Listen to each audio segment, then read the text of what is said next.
क्या आप भी जिंदगी की इस अंतहीन दौड़ में थक चुके हैं? रोज सुबह उठना, वही भाग दौड़, वही तनाव, और रात को ये सोचना कि आखिर ये सब किस लिए? अगर आपके मन में भी ये सवाल उठता है, अगर आप भी शोर से भरी इस दुनिया में एक पल की खामोशी और सुकून ढूंढ रहे हैं, तो यकीन मानिए आज आप बिल्कुल सही जगह पर हैं, जहां हम सिर्फ किताबें नहीं पढ़ते बल्कि जिंदगी को पढ़ने की कोशिश करते हैं। आज मैं किसी किताब के बारे में बात नहीं करने वाला, बल्कि एक ऐसे आईने के बारे में बात करने वाला हूं जिसमें शायद आपको अपनी जिंदगी का असली मतलब दिख जाए। क्या हो अगर मैं आपसे कहूं कि आपकी सारी चिंताएं, सारी परेशानियां और सफलता पाने की सारी जद्दोजहद व्यर्थ है? क्या हो अगर असली शक्ति जीतने में नहीं बल्कि हार मान लेने में हो? सुनने में अजीब लगता है ना? यही वो झटका है जो हजारों साल पहले लिखी एक किताब ताओ ते चिंग आज भी देती है। ये किताब आपसे कहती है कि आप जिसे जिंदगी समझ रहे हैं वो तो बस एक दौड़ है। असली जिंदगी तो उस ठहराव में है, उस खामोशी में है जिसे हम हमेशा नजरअंदाज कर देते हैं। ये किताब आपके दिमाग से नहीं, आपके दिल से बात करेगी। ये आपके उन सभी विश्वासों को तोड़ देगी जिन्हें आप अब तक सच मानते आए हैं। तो तैयार हो जाइए, क्योंकि अगले कुछ मिनट आपकी सोच का नजरिया हमेशा के लिए बदल सकते हैं। इस किताब को लिखने वाले थे लाओ त्से। कोई राजा महाराजा नहीं, कोई महान योद्धा नहीं, बल्कि एक साधारण सा लाइब्रेरियन जो चीन की किसी पुरानी लाइब्रेरी में गुमनामी की जिंदगी जीता था। लेकिन उस खामोश इंसान के अंदर विचारों का एक ऐसा समंदर था जिसकी लहरें आज 2500 साल बाद भी पूरी दुनिया को छू रही हैं। ताओ ते चिंग कोई कहानी या उपदेशों की किताब नहीं है। ये तो बस 41 छोटी छोटी कविताएं हैं, कुछ पन्नों की एक पतली सी किताब जिसे पढ़ने में शायद 1 घंटा लगे, लेकिन समझने में पूरी जिंदगी निकल जाती है। ये आपको कुछ करने के लिए नहीं कहती, बल्कि सब कुछ ना करने की कला सिखाती है। ये सिखाती है कि बहते पानी की तरह कैसे बने, जो अपना रास्ता खुद बना लेता है, जिसे कोई चट्टान रोक नहीं सकती। अगर आप हिम्मत कर सकते हैं अपनी जिंदगी की सबसे बड़ी सच्चाई का सामना करने की, तो मेरे साथ इस सफर पर चलिए। सब्सक्राइब करें और कमेंट में जरूर बताइए कि आपकी जिंदगी में सुकून का क्या मतलब है। लेसन नंबर 1, ताओ, सब कुछ और कुछ भी नहीं। हमारी पूरी जिंदगी एक ही सवाल के इर्द गिर्द घूमती है। कैसे? हम सब कुछ समझना चाहते हैं, हर चीज पर एक लेबल लगाना चाहते हैं, उसे एक डब्बे में बंद करना चाहते हैं। सफलता का फॉर्मूला क्या है? एक खुशहाल रिश्ते का राज क्या है? जिंदगी का मकसद क्या है? हम जवाबों के पीछे भागते हैं क्योंकि हमें लगता है कि जिस दिन हम सब कुछ समझ लेंगे उस दिन हम जिंदगी को नियंत्रित कर लेंगे और फिर हमें कोई दुख नहीं छू पाएगा। ये हमारे मन की सबसे गहरी इच्छा है, नियंत्रण पाने की इच्छा। और यहीं पर ताओ ते चिंग एक ऐसा जवाब देती है जो हमारे दिमाग को सुन्न कर देता है। वो कहती है, जिसे समझा जा सकता है वो ताओ नहीं। ताओ क्या है? वो परम शक्ति, वो ब्रह्मांड का संगीत, वो अदृश्य धागा जो हर चीज को एक साथ पिरोए हुए है, लेकिन आप उसे देख नहीं सकते, छू नहीं सकते और यकीनन समझ तो बिल्कुल नहीं सकते। ये सुनकर मन में एक बेचैनी होती है, एक घबराहट। अगर हम उसे समझ ही नहीं सकते जो सब कुछ चला रहा है, तो फिर हमारा क्या होगा? हमारा जीवन तो अनिश्चितता में डूब जाएगा। लेकिन लाओ त्से कहते हैं, यही तो असली आजादी है। सोच कर देखिए, एक नदी जो पहाड़ों से निकलती है, क्या उसके पास कोई नक्शा होता है? क्या वो हर मोड़ पर रुककर पूछती है कि समंदर कहां है? नहीं, वो बस बहती है। उसे समंदर की तरफ एक अनजाना अदृश्य खिंचाव महसूस होता है। यही खिंचाव ताओ है। नदी पहाड़ों से लड़ती नहीं, वो उनके किनारे से अपना रास्ता बना लेती है। वो पत्थरों को हटाने की कोशिश नहीं करती, वो उनके ऊपर से बह जाती है। वो बस अपने स्वभाव में रहती है, बहने के स्वभाव में, और बिना किसी कोशिश, बिना किसी नक्शे के वो अपनी मंजिल तक पहुंच जाती है। अब अपनी जिंदगी के बारे में सोचिए, क्या आप हर पल नदी के बहाव के उल्टी दिशा में तैरने की कोशिश नहीं कर रहे? करियर, रिश्ते, सेहत, हर चीज को हम अपने हिसाब से चलाना चाहते हैं। हम अपनी छोटी सी बुद्धि से ब्रह्मांड की विशाल योजना को नियंत्रित करने की कोशिश में अपनी सारी ऊर्जा खत्म कर देते हैं। हम थक जाते हैं, हार जाते हैं और फिर शिकायत करते हैं कि जिंदगी कितनी मुश्किल है। ताओ कहता है, नियंत्रण छोड़ दो, समझने की जिद छोड़ दो, इस पल में जियो पूरी तरह से। उस आंतरिक आवाज पर भरोसा करो जो तुम्हें रास्ता दिखा रही है, ठीक वैसे ही जैसे नदी को समंदर का रास्ता पता होता है। ये डर लगता है क्योंकि हमें नियंत्रण छोड़ने से डर लगता है। लेकिन जिस पल आप ये हिम्मत करते हैं, उसी पल आप पाते हैं कि आप डूब नहीं रहे बल्कि तैर रहे हैं। आप जिंदगी के साथ लड़ नहीं रहे बल्कि उसके साथ नाच रहे हैं। यही ताओ का अनुभव है, कुछ ना समझना पर सब कुछ महसूस करना। लेसन नंबर 2, वू वेई, बिना कोशिश की कोशिश। आज की दुनिया का सबसे बड़ा मंत्र क्या है? मेहनत करो और मेहनत करो, लड़ो, जीतो, आगे बढ़ो। जो रुक गया वो पीछे रह गया। हमें सिखाया जाता है कि सफलता पसीने और संघर्ष से मिलती है। हमें हर चीज में जबरदस्ती करनी पड़ती है। अगर कोई रिश्ता टूट रहा है तो उसे बचाने के लिए जबरदस्ती करो। अगर करियर में आगे नहीं बढ़ पा रहे तो और ज्यादा घंटे काम करो। अगर मन शांत नहीं है तो ध्यान करने के लिए भी जबरदस्ती करो। हम लगातार एक जंग लड़ रहे हैं, अपने हालात से, दूसरों से और सबसे ज्यादा खुद से। इस लगातार संघर्ष का नतीजा क्या है? तनाव, थकावट और एक गहरी निराशा। और इसी निराशा के बीच ताओ ते चिंग एक ऐसा विचार सामने रखती है जो किसी चमत्कार जैसा लगता है, वू वेई। इसका सीधा सा मतलब है बिना कोशिश के काम करना या कुछ न करके सब कुछ कर लेना। ये सुनकर दिमाग चकरा जाता है। ये आलस का उपदेश नहीं है, बल्कि ये काम करने का सबसे कुशल और शक्तिशाली तरीका है। इसे समझने के लिए जंगल में चलते हैं। एक तरफ एक विशाल मजबूत ओक का पेड़ खड़ा है जो अपनी ताकत पर इतराता है। दूसरी तरफ एक पतला नाजुक सा दिखने वाला बांस का पेड़ है। एक रात भयंकर तूफान आता है। ओक का पेड़ अपनी पूरी ताकत से हवा का सामना करता है। वो झुकने से इनकार कर देता है। वो लड़ता है और आखिर में टूटकर गिर जाता है। वहीं दूसरी तरफ बांस का पेड़ क्या करता है? वो लड़ता नहीं। जैसे ही हवा का झोंका आता है वो जमीन तक झुक जाता है, हवा को अपने ऊपर से गुजर जाने देता है। वो जबरदस्ती नहीं करता, वो बस हालात के साथ तालमेल बिठा लेता है। जब तूफान गुजर जाता है तो बांस का पेड़ वापस सीधा खड़ा हो जाता है, जैसे कुछ हुआ ही ना हो। किसने जीता? जिसने लड़ा या जिसने बहने दिया? यही वो वही है। अब इसे अपनी जिंदगी में देखिए। आप किसी के साथ बहस कर रहे हैं। आप अपनी बात को सही साबित करने के लिए लड़ते हैं, चिल्लाते हैं, जबरदस्ती करते हैं। नतीजा, रिश्ता और खराब हो जाता है। वो वही कहता है, एक पल के लिए रुको, जबरदस्ती मत करो। सामने वाले की बात को सुनो, उसे समझने की कोशिश करो। आप पाएंगे कि बिना लड़े ही समस्या का हल निकल आया। आप अपने बच्चे को कुछ सिखाना चाहते हैं, आप उस पर दबाव डालते हैं और वो विद्रोही हो जाता है। वो वही कहता है, दबाव मत डालो, बस उसके लिए एक सही माहौल बनाओ, वो खुद ही सीख जाएगा।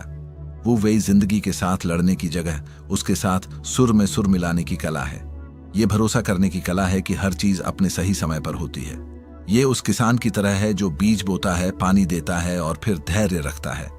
वो हर रोज जमीन खोदकर नहीं देखता कि पौधा उगा या नहीं। उसे पता है कि जबरदस्ती करने से पौधा नहीं उगेगा। वो वही आपको चुनौती देता है। क्या आप जिंदगी पर इतना भरोसा कर सकते हैं? क्या आप हर चीज को ठीक करने की अपनी आदत को छोड़ सकते हैं? जिस दिन आप ये कर लेंगे, आप पाएंगे कि आपकी जिंदगी की ज्यादातर समस्याएं तो आपकी जबरदस्ती की वजह से ही थीं। लेसन नंबर 3, सादगी में शक्ति। जरा अपनी चारों तरफ देखिए। हमारे घर, हमारे फोन, हमारे दिमाग किस चीज से भरे हुए हैं? चीजों से, जानकारी से, इच्छाओं से। हमें लगता है कि जितनी ज्यादा चीजें हमारे पास होंगी, हम उतने ही ज्यादा खुश होंगे। ज्यादा बड़ा घर, ज्यादा महंगी गाड़ी, सोशल मीडिया पर ज्यादा फॉलोअर्स, बैंक में ज्यादा पैसा। हम लगातार ज्यादा के पीछे भाग रहे हैं। हम एक ऐसी दौड़ में शामिल हैं जिसका कोई अंत नहीं है। आप एक चीज हासिल करते हैं और उसकी खुशी 2 दिन रहती है, फिर आपका मन आपको बताता है कि अब तुम्हें उससे भी बड़ी चीज चाहिए। इस दौड़ ने हमें दिया क्या है? एक अंतहीन असंतोष। हम चीजों के मालिक नहीं बने, बल्कि चीजें हमारी मालिक बन गई हैं। हमारी जिंदगी जटिल हो गई है, हमारा मन भारी हो गया है। और इसी शोर के बीच लाओ त्से एक बहुत ही शांत और गहरी बात कहते हैं, जो सबसे कम है वही सबसे ज्यादा है। वो सादगी का उपदेश देते हैं, लेकिन ये वो सादगी नहीं है जो गरीबी या मजबूरी से आती है। ये वो सादगी है जिसे आप चुनते हैं, एक गहरी समझ के बाद। इसे समझने के लिए एक कुम्हार के बनाए घड़े को देखिए। घड़े की असली उपयोगिता किसमें है? उसकी मिट्टी में, उसकी डिजाइन में? नहीं, घड़े की असली उपयोगिता उसके अंदर की खाली जगह में है। वो खालीपन ही है जो उसे पानी से भरने लायक बनाता है। एक कमरे की कीमत उसकी दीवारों से नहीं, बल्कि उसके अंदर की खाली जगह से होती है, जहां आप रह सकते हैं, जी सकते हैं। अब अपने मन के बारे में सोचिए। क्या वो उस घड़े की तरह है जो पहले से ही कंकड़ पत्थरों से भरा हुआ है? उन कंकड़ों का नाम है चिंता, डर, पछतावा, दूसरों से तुलना, भविष्य की योजनाएं, पुरानी यादें। जब आपका मन इतना भरा हुआ है तो उसमें शांति, खुशी और प्यार के लिए जगह कहां बची है? ताओ ते चिंग कहती है, अपने जीवन को, अपने मन को खाली करो। ये सिर्फ भौतिक चीजों को हटाने की बात नहीं है। ये उन इच्छाओं को छोड़ने की बात है जो जरूरी नहीं है। ये उन रिश्तों को अलविदा कहने की बात है जो आपको बोझ लगते हैं। ये उन विचारों को मन से निकालने की बात है जो आपको परेशान करते हैं। सादगी में जीने के लिए हिम्मत चाहिए। ये दुनिया के बहाव के खिलाफ जाने जैसा है। लोग आपको अजीब समझेंगे, लेकिन जब आप इस सफर पर निकलते हैं तो आपको एक ऐसी आजादी और हल्कापन महसूस होता है जिसे शब्दों में बयां नहीं किया जा सकता। आप पाते हैं कि आपको खुश रहने के लिए बहुत ज्यादा चीजों की जरूरत नहीं थी। असली खुशी तो एक कप चाय को शांति से पीने में है, सूरज को डूबते हुए देखने में है, किसी अपने के साथ बिना कुछ कहे बस बैठे रहने में है। सादगी आपकी जिंदगी से कुछ छीनती नहीं, बल्कि वो आपको आपसे मिलवाती है। ये आपको उस असली दौलत का पता देती है जो आपके अंदर ही छुपी हुई है। लेसन नंबर 4, विरोधाभास ही सत्य है। सोचिए, एक आदमी है जो जीवन भर मजबूत बनने की कोशिश करता है। उसे लगता है कि ताकत का मतलब है सबसे आगे रहना, कभी न झुकना, कभी न टूटना। लेकिन फिर उसकी जिंदगी में एक तूफान आता है, एक ऐसा समय जब उसका ये सारा बनाया हुआ मजबूती का ढांचा ढह जाता है। उस वक्त उसे समझ आता है कि जो चीज उसे बचा ले गई वो थी उसकी नम्रता, उसकी झुकने की ताकत। ताओ ते चिंग यही कहता है। लाओ त्से हमें बताते हैं कि जो चीज हमें सबसे कमजोर लगती है वही असल में सबसे ज्यादा ताकतवर हो सकती है। जैसे पानी, जिसे आप हाथ में पकड़ भी नहीं सकते, लेकिन वही पानी पत्थरों को काट देता है, चट्टानों को घिस देता है और रास्ते बना देता है। जब हम सख्त होते हैं, अड़े रहते हैं, तब हम टूट सकते हैं, लेकिन जब हम झुकते हैं, अपने भीतर की लचीलापन अपनाते हैं, तब हम बचते हैं, बढ़ते हैं। हमारी सोच उलझ जाती है क्योंकि ये सच्चाई विरोधाभास जैसी लगती है। हम जीत को हमेशा हार के विपरीत मानते हैं, पर ताओ कहता है कि कभी कभी हार मान लेना ही सबसे बड़ी जीत होती है। माफ कर देना ताकत है, बदला लेना नहीं। पीछे हट जाना समझदारी है, हर बार टकराना नहीं। जब आप किसी बहस में खुद को शांत रखते हैं तो लोग समझते हैं कि आपने हार मान ली, बट अंदर से आप जानते हैं कि आपने अपने गुस्से पर जीत हासिल की है। इस तरह के विरोधाभास ही ताओ की असली खूबसूरती है। यह हमें दिखाता है कि सच्चाई कभी एक रंग में नहीं आती। सच्चाई सफेद या काली नहीं, बल्कि धूसर होती है। उसमें अंधेरा भी होता है, रोशनी भी। उसमें ताकत भी होती है, कमजोरी भी। जब आप जीवन को इन दोनों पहलुओं से देखना शुरू करते हैं, तब आपके अंदर एक गहरा संतुलन पैदा होता है। ताओ हमें यह नहीं कहता कि सब कुछ छोड़ दो या कमजोर बन जाओ। ये कहता है कि अपनी ताकत को फिर से परिभाषित करो। अगर तुम्हारे अंदर झुकने की क्षमता है तो तुम्हारे अंदर खड़े होने की भी ताकत है। अगर तुम हार को स्वीकार कर सकते हो तो तुम जीत को भी संभाल सकते हो। यही विरोधाभास का जादू है। जो उलझाता है वही सबसे गहरा सिखाता है। लेसन नंबर 5, इच्छाओं का जाल। आपने देखा होगा, जब हम छोटे होते हैं तो बहुत छोटी छोटी चीजों में खुश हो जाते हैं। एक गुब्बारा, एक चॉकलेट, एक कहानी। लेकिन जैसे जैसे बड़े होते हैं, हमारी इच्छाएं भी बड़ी और भारी होती जाती हैं। अब हमें कार चाहिए, बड़ा घर चाहिए, सोशल मीडिया पर लाखों फॉलोअर्स चाहिए। पर सोचिए, क्या ये सब कुछ मिलने के बाद भी हमारा मन शांत होता है? शायद नहीं। लाओ त्से की बात एकदम साफ है। जितनी कम इच्छाएं होंगी उतनी ज्यादा शांति मिलेगी। ये सुनकर मन चौंक जाता है, क्योंकि हम तो बचपन से यही सुनते आए हैं कि एम्बिशन जरूरी है, ड्रीम बिग करो। लेकिन क्या आपने कभी गौर किया है कि इच्छाएं खत्म नहीं होती? एक इच्छा पूरी होती है, दूसरी तुरंत तैयार खड़ी होती है। जैसे एक अंतहीन दौड़ जिसमें जीतने का कोई अंत ही नहीं है। एक कहानी बहुत गहरी बात कहती है। एक आदमी जंगल में मछली पकड़ता है, सुनहरी मछली। वो मछली बोलती है कि मुझे छोड़ दो, मैं तुम्हारी हर इच्छा पूरी करूंगी। आदमी एक एक करके अपनी सारी इच्छाएं मांगता है। शुरू में उसे मजा आता है, लेकिन फिर उसकी इच्छाएं ज्यादा हो जाती हैं और उसका मन बेचैन हो जाता है। आखिर में वो सब कुछ खो देता है। यही होता है हमारे साथ भी। ताओ ये नहीं कहता कि कुछ मत चाहो, ये कहता है कि इच्छाओं के पीछे मत भागो। जरूरत और लालच में फर्क समझो। जब तुम हर चीज के पीछे भागते हो तो तुम अपनी शांति खो देते हो, लेकिन जब तुम वही अपनाते हो जो तुम्हारे पास है, तब एक अलग तरह की खुशी मिलती है। वो खुशी जो बाहर से नहीं, भीतर से आती है। कभी कभी रुक जाना भी एक कला होती है। अपने आसपास देखें, प्रकृति कितनी शांत है। पेड़ चुपचाप बढ़ते हैं, नदियां बिना शोर के बहती हैं। वो कुछ नहीं मांगते, लेकिन सब कुछ दे देते हैं। ताओ उसी शांति की ओर बुलाता है। कहता है, जिस दिन तुम इच्छाओं के जाल को पहचान लोगे, उस दिन तुम आजाद हो जाओगे। लेसन नंबर 6, नेतृत्व की असली कला। अगर आपसे कोई पूछे कि एक अच्छा नेता कौन होता है, तो आप शायद कहेंगे, जो सबको निर्देश दे, जो सबसे आगे खड़ा हो, जो फैसले ले और सबको बताए कि क्या करना है। लेकिन लाओ त्से की नजर में सबसे अच्छा नेता वो होता है जिसे लोग भूल जाएं। ये बात सुनकर दिमाग चौंकता है। भला कोई ऐसा नेता भी होता है? पर सोचिए, आपके जीवन में कोई ऐसा इंसान जरूर आया होगा। शायद एक टीचर, एक दोस्त, एक सीनियर, जिसने आपको कुछ ऐसा सिखा दिया जो आपकी जिंदगी बदल गया। लेकिन उसने कभी यह दावा नहीं किया कि मैंने तुम्हें बदला। ऐसे लोग हमारे जीवन में अक्सर छुपे रहते हैं, लेकिन उनका असर सबसे गहरा होता है। ताओ यही कहता है, नेतृत्व कोई मंच पर खड़े होकर भाषण देना नहीं है। असली नेतृत्व है दूसरों को अपने अंदर की शक्ति से जुड़ने देना।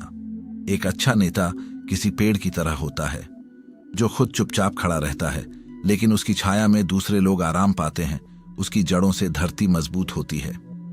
हमारे समाज में नेता वो कहलाता है जो सबसे ऊंची आवाज में बोले, लेकिन ताओ कहता है, नेता वो है जो सबसे गहरी शांति में हो। ऐसा नेता आदेश नहीं देता, मार्ग दिखाता है। वो अपनी उपस्थिति से लोगों को प्रेरित करता है। उसकी सबसे बड़ी ताकत होती है उसका न दिखना। क्या आपने कभी बागबानी देखी है? एक अच्छा बागबान पौधे को खींचता नहीं है कि वो जल्दी बढ़े। वो बस मिट्टी, पानी और धूप का ध्यान रखता है, फिर पौधा खुद ही बढ़ता है। असली नेता भी ऐसा ही होता है। वो जबरदस्ती नहीं करता, बस माहौल बनाता है और लोग खुद ब खुद खिल उठते हैं। ताओ हमें सिखाता है कि असली ताकत दूसरों को ऊपर उठाने में है, न कि खुद को बड़ा दिखाने में। जब आप नेतृत्व करना छोड़ देते हैं, तब आप असली लीडर बन जाते हैं। जब आप अपनी पहचान पीछे छोड़ देते हैं, तब लोग आपकी बातों को अपनाना शुरू करते हैं। यही नेतृत्व की असली कला है, छुपकर चमकना, चुपचाप बदलना। लेसन नंबर 7, मृत्यु और जीवन का नृत्य। मृत्यु, ये शब्द सुनते ही शरीर सिहर उठता है, चेहरे पर तनाव आ जाता है और दिल एक पल को रुक सा जाता है। शायद इसलिए क्योंकि हमने हमेशा मृत्यु को एक अंत समझा है, एक अंधेरे कुएं की तरह जहां से कोई लौट कर नहीं आता। लेकिन लाओ त्से की आंखों से देखें तो तस्वीर कुछ और ही है। उनके लिए मृत्यु कोई डरावनी चीज नहीं, बल्कि जीवन का ही दूसरा पहलू है। जैसे दिन के बाद रात आती है और फिर रात के बाद नया सवेरा।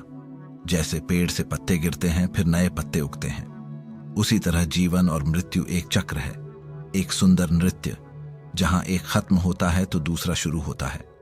पर हम इस नृत्य को देखने की बजाय उससे भागते हैं। हम जीवन को जकड़कर जीते हैं, जैसे कि अगर हमने उसे ढीला छोड़ा तो सब कुछ खो जाएगा। हम हर चीज पर कंट्रोल रखना चाहते हैं, और मृत्यु जो सबसे बड़ी अनिश्चितता है, वो हमें याद दिलाती है कि कंट्रोल सिर्फ एक भ्रम है। लाओ त्से कहते हैं, जो पैदा होता है वो मरेगा, और जो मरता है वो फिर किसी न किसी रूप में जन्म लेगा। ये विचार जितना डरावना लगता है, उतना ही आजादी देने वाला भी है। कल्पना कीजिए, अगर आप इस सच्चाई को पूरी तरह स्वीकार कर लें, तो आप कैसा जीवन जिएंगे। शायद आप हर सुबह को एक तोहफे की तरह देखेंगे। शायद आप उन छोटी छोटी बातों के लिए धन्यवाद कहेंगे जिन्हें अब तक नजरअंदाज करते आए थे। एक कप चाय, किसी का मुस्कुराता चेहरा, किसी अपने की आवाज। जब हमें मालूम होता है कि ये सब हमेशा नहीं रहेगा, तभी तो उसकी अहमियत बढ़ जाती है। ताओ का संदेश यही है, मृत्यु से डरो मत, उसे अपने जीवन में जगह दो, उसे याद रखो ताकि जीवन को पूरी तरह जी सको। ये डर हमें सिखाता है कि हम किन चीजों से सबसे ज्यादा प्यार करते हैं, किन चीजों की हमें सबसे ज्यादा परवाह है। और जब हम मृत्यु को गले लगाते हैं तभी हम सच्चे अर्थों में जिंदा होते हैं। इस सबक को समझना आसान नहीं है, लेकिन जब आप इसे महसूस करना शुरू करते हैं तो आप एक नई जिंदगी जीने लगते हैं। एक ऐसी जिंदगी जो बोझ नहीं बल्कि एक उपहार है, एक ऐसा जीवन जो हर पल में गहराई से जिया गया हो। यही है मृत्यु और जीवन का नृत्य, धीमा, सुंदर और पूरी तरह सच्चा। अब जरा रुकिए, गहरी सांस लीजिए और अपने आप से एक सवाल पूछिए, क्या मैं उस जीवन को जी रहा हूं जो मेरे लिए बना है, या मैं बस वही कर रहा हूं जो समाज ने कहा, जो दूसरों ने किया, जो ट्रेंड में है। ताओ ते चिंग कोई किताब नहीं है जो आप एक बार पढ़कर रख दें। ये एक आईना है जो आपको आपकी असली शक्ल दिखाता है। ये आपको झकझोरती है लेकिन प्यार से। ये कहती है, रुको, देखो, सोचो, क्या तुम सच में खुश हो? क्या तुम सच में आजाद हो? ताओ का रास्ता सीधा नहीं है, ये बहुत आसान भी नहीं है, क्योंकि ये आपसे कुछ बड़ा मांगता है। ये आपसे कहता है कि अपनी बाहरी जिंदगी को नहीं बल्कि अपनी अंदरूनी दुनिया को बदलो। ये आपसे कहता है कि अपने डर छोड़ दो, डर अकेले रह जाने का, असफल होने का, गलत साबित हो जाने का। ये कहता है कि इच्छाओं की उस दौड़ से बाहर निकलो जो कभी खत्म नहीं होती। और सबसे मुश्किल बात, ये कहता है कि अपने अहंकार को मिटा दो, उस मैं को जो हमेशा सही होना चाहता है, सबसे बड़ा दिखना चाहता है। लेकिन जब आप ये कर लेते हैं तो जो जीवन आपके सामने खुलता है वो पहले से बिल्कुल अलग होता है। वो शांत होता है लेकिन ऊबाऊ नहीं, वो सरल होता है लेकिन कमजोर नहीं, वो भीतर से मजबूत होता है, क्योंकि अब आप बहाव में जी रहे होते हैं, लड़ाई में नहीं। ताओ आपको सिखाता है कि जिंदगी कोई समस्या नहीं जिसे हल करना है, ये एक संगीत है जिसे महसूस करना है, एक नदी है जिसमें बहना है। और जब आप इस बहाव को अपनाते हैं तो आप पाते हैं कि आप किसी मंजिल पर नहीं बल्कि उसी रास्ते पर खुश हैं। वो रास्ता ही आपकी मंजिल बन जाता है। अगर इस वीडियो ने आपके दिल को कहीं छुआ है, अगर किसी एक बात ने भी आपको रुका दिया, सोचने पर मजबूर किया, तो अपने अनुभव को नीचे कमेंट में जरूर साझा करें। कौन सा सबक आपके लिए सबसे गहरा था? और अगर आपको लगा कि ये बातें किसी और को भी सुननी चाहिए तो इस वीडियो को जरूर शेयर करें, क्योंकि सच्चाई तब और सुंदर हो जाती है जब उसे बांटा जाता है। अब सवाल ये नहीं कि क्या आप ताओ को समझ सकते हैं, असली सवाल ये है, क्या आप ताओ का रास्ता अपनाने के लिए तैयार हैं?